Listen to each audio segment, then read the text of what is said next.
ఓటేసిన వారి భూములు ఆస్తుల కబ్జాలకు లైసెన్సులు ఇచ్చినట్టే అన్నారు సినీ నటుడు శివాజీ.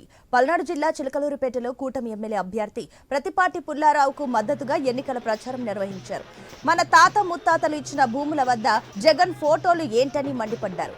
మంత్రి రజని అప్పుడేమో చంద్రబాబు పెంచిన మొక్క అన్నారు, ఇప్పుడేమో జగన్ రెడ్డి పెంచిన చెట్టు అని చెబుతుందని సెటైర్లు వేశారు. చిలకలూరిపేటలో వైసీపీ గెలవదని ఆ పార్టీ నేతలే చెబుతున్నారన్నారు శివాజీ.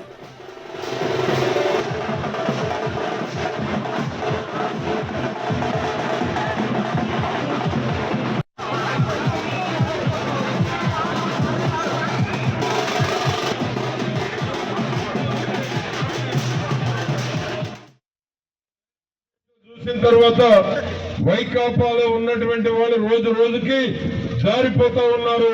మా పార్టీ పని అయిపోయిందనే పరిస్థితుల్లో ఉన్నారు.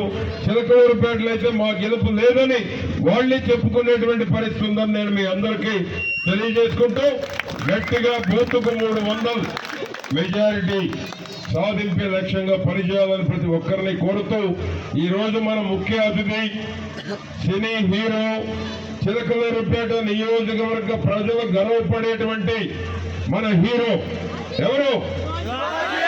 అంతేనా సౌండ్?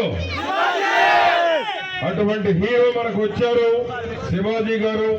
పార్టీ కోసం ఈ దుర్మార్గ పాలన అంతమొందించడానికి భాగస్వాములు కావటం కోసం ఈ రోజు రావటం జరిగింది. ముఖ్యమంత్రి గారు జగన్ బ్రో ఆయన కొత్తగా నేను ఒక ఐడియా వేసుకొని వచ్చాను అనుకుని ఎవరికి తెలియదు అనుకుని ఏం చేశా అంటే మన పొలాల దగ్గర ఆయన ఫోటోలతో ఉన్న రాళ్ళు వేయటం మొదలు పెట్టాడు. ఇది ప్రపంచంలోనే అన్నిటికన్నా దారుణమైన మోసం. గుర్తుపెట్టుకోండి, ఇంత దుర్మార్గమైనటువంటి వ్యక్తిని ఈ భూమి మీద నేను ఎప్పుడు చూడలా. మా తాత ముత్తాతలు ఇచ్చిన భూమి కాడ నీ ఫోటోలు ఏంటాయా? నువ్వెవడో మాకు మొగుడువో ఏంటి నువ్వు? మా తాత ముత్తాతలు ఇచ్చిన భూముల దగ్గర నీ ఫోటోలతో ఏంటి? మీ నాన్న ఫోటో వేసుకోలేదు, అంతకుముందు పనిచేసిన చంద్రబాబు నాయుడు అరెస్ట్ చేసుకోలేదు, ఎంతో మంది మహానుభావులు ముఖ్యమంత్రులు వచ్చారు, ఫోటోలు ఏంటయ్యా నీ ఫోటోలు అంటే?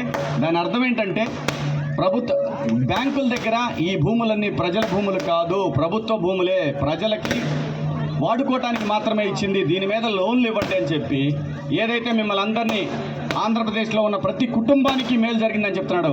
ఆంధ్రప్రదేశ్లో 20% కుటుంబాలకు మాత్రమే మేలు జరిగింది. 20% మాత్రమే కుటుంబాలకు మేలు జరిగింది. గుర్తుపెట్టుకోండి. ఈసారి కనుక మీరు ఏమాత్రం ఆలోచించారా టోటల్గా మీ జీవితాలన్నీ కూడా బంగాళాఖాతానికి వెళ్తాయి. గుర్తుపెట్టుకోండి.